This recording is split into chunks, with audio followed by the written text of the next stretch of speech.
আসসালামু আলাইকুম ভিউয়ার্স, আমরা এখন খানজান আলী মাজারের দিকে রওনা দিচ্ছি। দেখুন বাঁশবাগানের ভিতর থেকে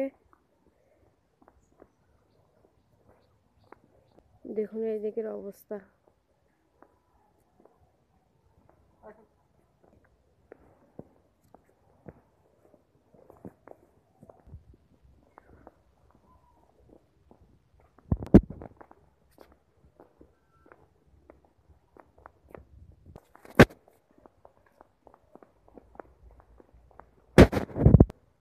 দেখতেই পাচ্ছেন আমরা আস্তে আস্তে করে খানজান আলী দিঘির পাড়ে চলে আসছি।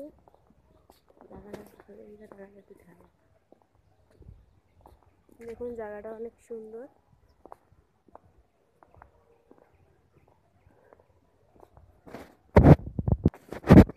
খুব কাছেই চলে এসেছি আমরা এখন দিঘির। দেখতেই পাচ্ছেন দিঘিটা।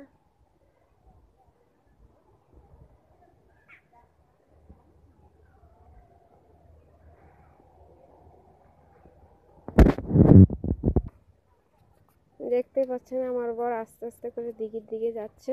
দেখি সে কি করে এখন ওইখানে গিয়ে।